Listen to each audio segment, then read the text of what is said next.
Muchas gracias, doctor Eder, por la presentación. Y bueno, continuando con la agenda que tenemos establecida en este segundo curso internacional de electrofisiología cardiovascular, empezamos el bloque de arritmias ventriculares. Vamos a empezar primero por cuál es el manejo integral. No vamos a hablar tanto de catéteres ni nada de eso, vamos a hablar del manejo global, integral, que se le tiene que dar pues a lo que es una arritmia ventricular, ¿no? Entonces, partimos de lo más básico, ¿no? Una taquicardia ventricular, ¿qué es? Una taquiarritmia cuyo origen se encuentra debajo del nodo AB. Esta puede originarse en el miocardio ventricular, puede originarse incluso en el sistema de conducción, en tejido ventricular sano o miocardio enfermo o en forma de fibrosis o cicatriz. Esta taquicardia, la que hoy vamos a hablar, justamente está asociado a esta situación, a la presencia de cicatriz, sustrato arrítmico dentro de este tejido miocárdico ventricular. Y el sustrato arrítmico, pues, que es la fibrosis en el tejido miocárdico ventricular, puede deberse a distintos factores, desde pues el más frecuente y común es la secuela de un infarto, pero también pues puede deberse a enfermedades inflamatorias crónicas prevalentes en nuestra región como la cardiomiopatía chagásica, enfermedades genéticas como la cardiomiopatía ritmogénica del ventrículo derecho o cardiopatías hipertróficas y otras patologías que pueden llevar a que finalmente por diferentes mecanismos en el miocardio ventricular se forme pues un sustrato arrítmico, se forme zonas de cicatriz en donde pues va a generarse el nido o la zona donde se van a formar circuitos de reentrada.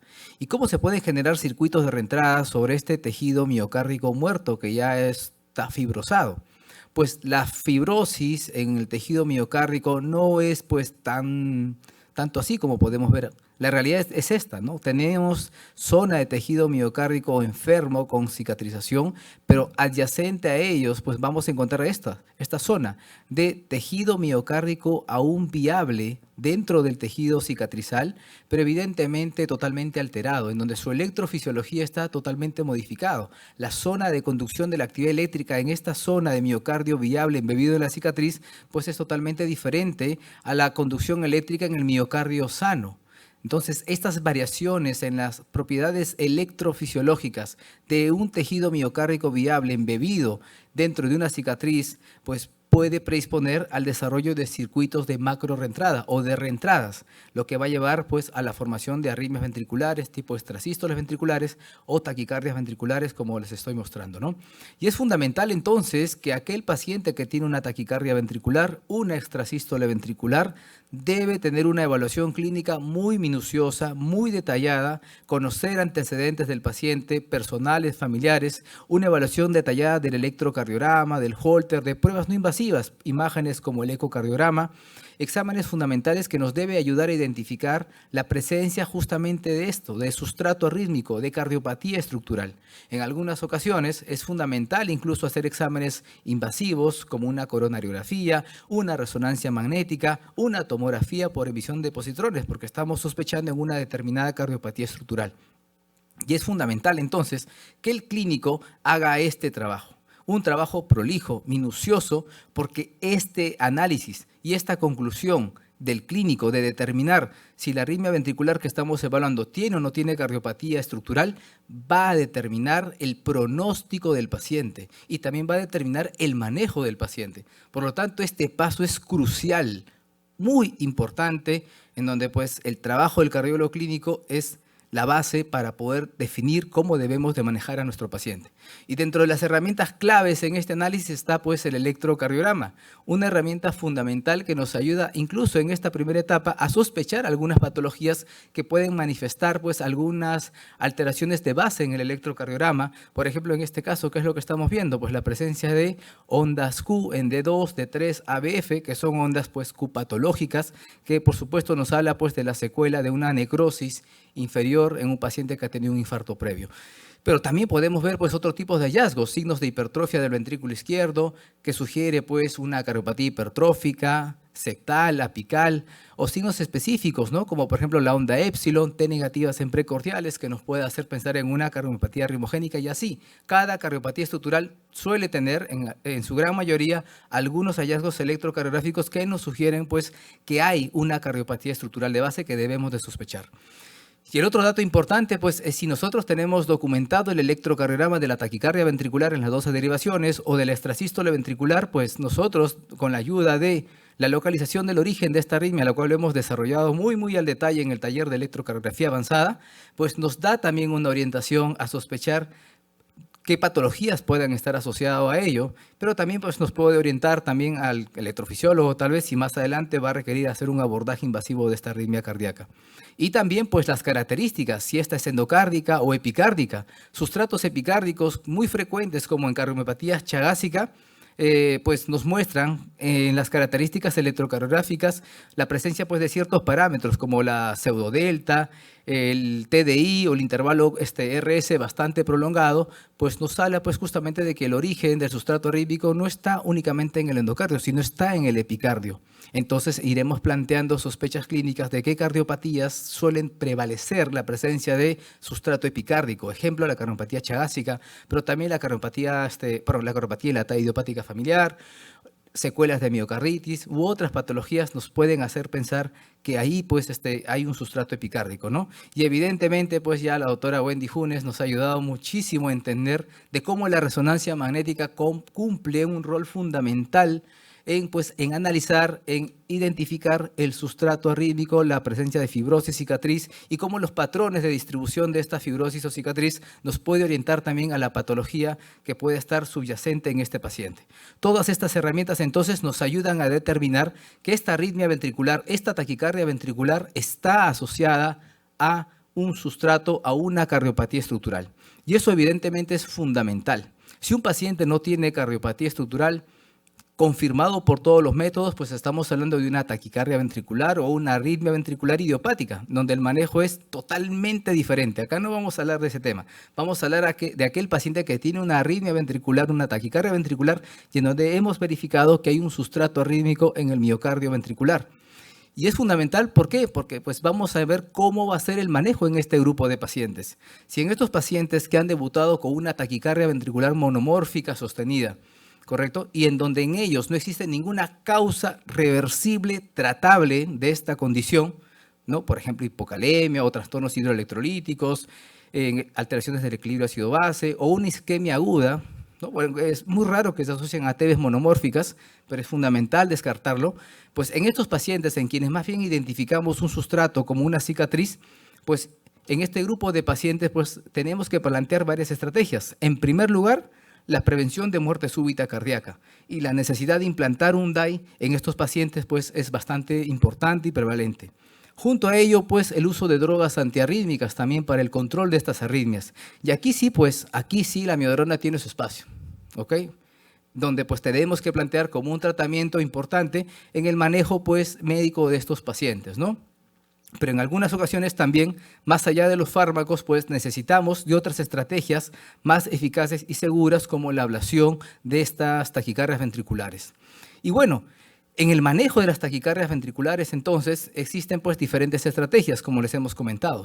Manejo farmacológico, entre ellos, pues, tenemos fármacos, como les comenté, como la amiodarona, los betabloqueadores, el sotalol, ya han demostrado pues, tener una eficacia importante, pero sin embargo suelen asociarse pues, a efectos adversos y la recurrencia de estos episodios pues, puede ser importante en el paso del tiempo. En especial, pues, si solamente uso betabloqueadores, el uso de amiodarona con betabloqueadores pues, puede ser menor las recurrencias comparado únicamente con betabloqueadores, pero aún ahí está presente las recurrencias de estos episodios, asociado a la intolerancia o los efectos adversos que pueden generar estos fármacos y que muchas veces no nos damos cuenta, pues, ¿no? Pacientes que usan amiodarona por muchos años y que hace una muerte súbita, pues uno dice, bueno, pues ya es porque tenía una enfermedad crónica y era parte de su pronóstico que fallezca, ¿no?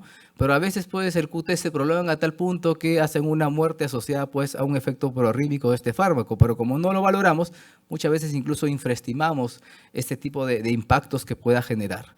Bueno, con relación pues a la eficacia y seguridad de otras estrategias como la ablación, acá tenemos el registro latinoamericano del ritmo cardíaco que justamente nos habla de qué qué resultados clínicos tenemos en relación a la eficacia de la ablación de arritmias ventriculares asociados a cicatriz. Pues la eficacia va desde un 60 hasta un 89%. La tasa de recurrencias en el seguimiento puede estar entre un 50 a 70% y las complicaciones puede darse desde un 4 hasta un 11%. Va a depender del tipo de abordaje que realicemos en el paciente, ¿no? Pero entonces ahora vamos a dividir a los pacientes en dos grandes grupos. Evidentemente, los pacientes isquémicos o postinfartados pues tienen ciertas características. En este grupo de pacientes que tienen taquicardias ventriculares monomórficas, que no tienen una causa que la gatille y esté asociado únicamente a cicatriz, la ablación ha demostrado ser un método muy interesante que reduce la carga arrítmica en este grupo de pacientes, ¿no? Si es que en caso tiene la indicación de hacerse. También pues, se ha comparado si es que la ablación versus insistir en dar más terapia antiarrítmica es efectivo en este grupo de pacientes. En ese sentido tenemos el estudio Vanish Trial, el cual justamente pues, evalúa a pacientes con infarto previo, portadores de DAI, y que tienen pues, episodios de taquicardia ventricular a pesar de recibir un fármaco antiarrítmico. Entonces la pregunta es, ¿qué hago como clínico? Mi paciente ya venía recibiendo betabloqueadores o amiodarona a determinada dosis. ¿Qué hago con el paciente? ¿Le sigo dando más dosis de amiodarona? ¿Le duplico la dosis? O si está solo con betabloqueador, ¿le doy amiodarona? O mejor, pues prefiero o sugiero que se le haga una ablación al paciente. ¿En qué vamos a mejorar en este paciente? Este estudio evaluó justamente esta comparación en optimizar, en escalonar, dar más antiarrítmicos versus ya considerar la ablación en este grupo de pacientes. Y el endpoint primario fue evaluar mortalidad, tormenta eléctrica, descargas apropiadas del DAI. Y en el seguimiento, pues, esto es lo que encontramos, ¿no? El endpoint primario en este grupo de pacientes, pues, fue interesante, ¿no? Con respecto a amiodarona, con respecto a escalar a la terapia antiarrítmica versus dar ablación. Y evidentemente la sobrevida libre de recurrencias fue mejor en ablación con una P significativa, ¿no?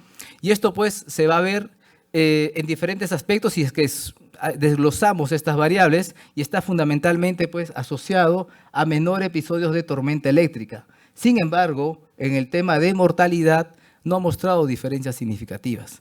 Lo interesante es este otro resultado. Ese impacto positivo se va a ver marcado o con mayor intensidad en aquellos pacientes que ya venían recibiendo amiodarona. ¿Qué quiere decir? Si el paciente tiene una cardiopatía isquémica, un infarto previo, ya se TB recurrente, si ya venía recibiendo amiodarona, póngale 200 miligramos al día o 100 miligramos al día, en vez de estar subiendo la dosis a 200 miligramos o estar dándole una tableta cada 12 horas, versus plantearlo o llevarlo a una ablación, pues esto es lo que sí nos muestra, ¿no? De que la ablación en ese escenario, en un paciente que ya venía recibiendo amiodarona, es mucho mejor que estar insistiendo en dar más amiodarona.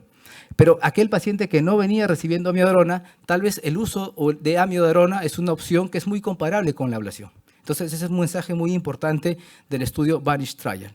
Y con respecto al manejo de las taquicardias ventriculares monomórficas sostenidas en pacientes postinfartados, pues acá hay un algoritmo que nos plantea la guía europea, ¿no? Y nos plantean diferentes escenarios. Pacientes que por primera vez tienen una taquicardia ventricular o pacientes que ya tienen un dispositivo y que un DAI y que en el seguimiento hacen episodios de taquicardias ventriculares monomórficas. Entonces miremos este primer escenario.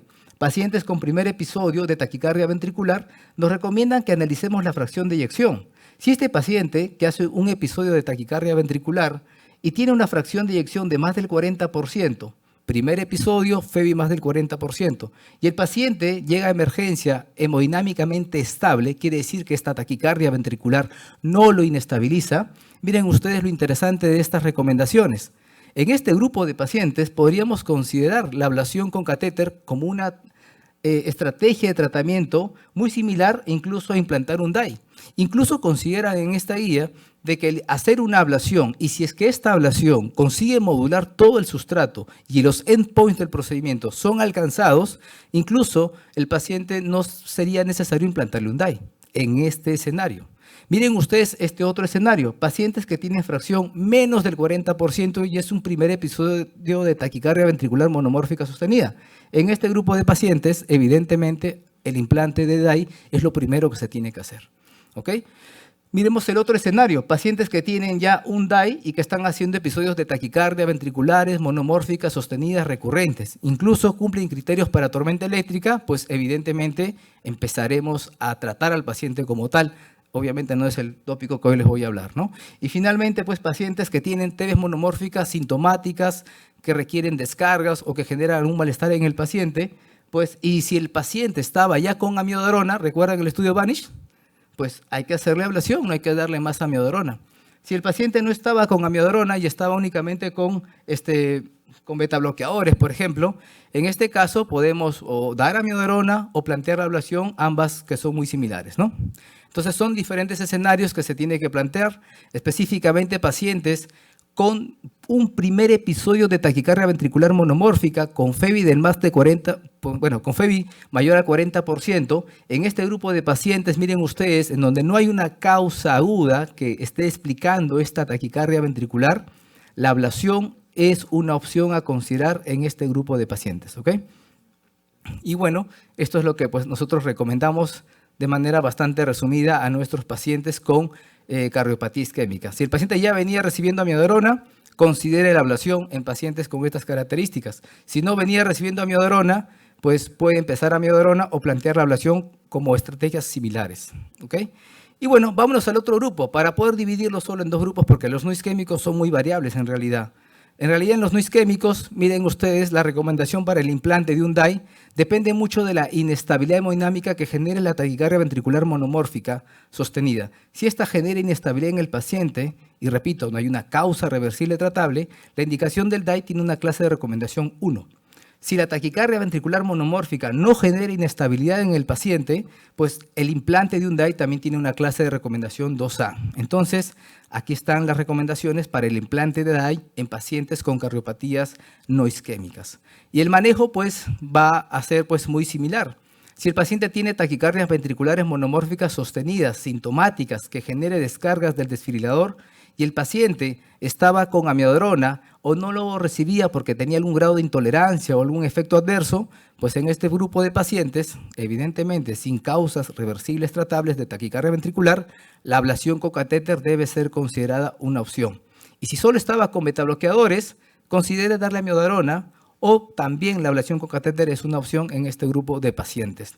Y en pacientes con cardiopatía isquémica es importante entender que son pacientes heterogéneos, pacientes que tienen sustrato arrítmico que está más allá del subendocardio. Son pacientes que tienen sustrato intramural, sustrato epicárdico, en quienes pues los abordajes suelen ser necesarios más allá del endocardio y por lo tanto un abordaje endocárdico en estos pacientes suelen tener pobres resultados y es así la necesidad de plantear ir al epicardio para poder modular de manera más completa ese sustrato arrítmico que, como les repito, no únicamente está confinado al endocardio. Y es por esa razón que en pacientes con cardiopatía no isquémica, específicamente cardiopatía chagásica o cardiopatía rimogénica del ventrículo derecho, u otros pacientes que de repente tienen cardiopatía no isquémica con electrocardiogramas de una TB que sugiera ser epicárdica o que han hecho una recurrencia o que el abordaje endocárdico no fue exitoso, pues un abordaje epicárdico es una opción que ayuda a mejorar significativamente la eficacia de este procedimiento que es la ablación de taquicardia ventricular. Evidentemente, al ser un procedimiento más cruento, los riesgos van a aumentar, pero obviamente si el paciente lo necesita, debemos de considerarlo como tratamiento, ¿no? Acá unos casos que les comento de ablación justamente o experiencia de ablación en taquicardia ventricular. Un paciente de 60 años, cardiopatía dilatada no isquémica, portador de un DAI, TB recurrente, con descargas apropiadas del DAI a pesar de drogas antiarrítmicas. A este paciente se le hizo una ablación, cardiopatía no isquémica, únicamente endocárdica, aparentemente no había mucho sustrato en esta zona. Pero posteriormente el paciente, correcto, hace recurrencias tempranas, incluso en su hospitalización. Las características del electro eran de un sustrato epicárdico. Un paciente pues, que hace un nuevo episodio requiere ir y hacer un abordaje epicárdico. Y en el abordaje epicárdico logramos encontrar la salida de esta taquicardia ventricular. Aplicamos a ese nivel y se logró eliminar la taquicardia ventricular y el paciente pues, actualmente pues, está sin recurrencias de descarga del DAI, ¿no? Otro ejemplo de un paciente de 62 años con diagnóstico de cardiopatía rimogénica del ventrículo derecho, portador de DAI unicameral, En este paciente ya tiene un antecedente de que se le hizo una ablación endocárdica en el 2018 y persiste con nuevos episodios de taquicardia ventricular. Evidentemente, en estos casos, con cardiopatía ritmogénica, nuestro protocolo es siempre un abordaje endocárdico. Este es el ventrículo derecho con una cicatriz no muy grande desde el mapa bipolar, pero desde el mapa unipolar vemos pues que hay sospecha de cicatriz epicárdica. Y cuando vamos al epicardio, miren ustedes, en rojo es zona de bajo voltaje. Y miren una zona extensa de cicatriz o de bajo voltaje en todo el ventrículo derecho. Este es el ventrículo izquierdo. Hicimos una modulación epicárdica fundamentalmente y pues el paciente quedó libre de episodios de arritmia ventricular. Bueno, con esto concluyo mi presentación indicando que en arritmias ventriculares asociadas a cicatriz, tanto la terapia antiarrítmica como la ablación son efectivas en reducir carga rítmica de taquicardia ventricular y descargas del DAI, pero no reducen mortalidad cardiovascular. Es un dato importante que debemos de recordar. La ablación, la terapia antiarrítmica ayuda a mejorar calidad de vida, reduce carga de episodios, pero no hemos conseguido demostrar que la ablación reduzca mortalidad. Los betabloqueadores sí son buenos pues, en pacientes con cardiopatía isquémica y en ellos sí va a mejorar pronóstico, ¿no? La ablación de taquicardia ventricular en pacientes con cardiopatía isquémica postinfarto como terapia primera línea puede ser empleada, pero con este objetivo, miren ustedes, para reducir tormenta eléctrica y TB incesante. Y bueno, cada indicación de ablación de taquicardia ventricular en pacientes isquémicos, refractarios antiarrítmicos, se debe de dar especialmente en pacientes que ya venían recibiendo amiodarona, ¿no? Y en pacientes no isquémicos, el abordaje muchas veces debe ser combinado endoepicárdico para que los resultados sean lo más efectivos posible. Muchísimas gracias.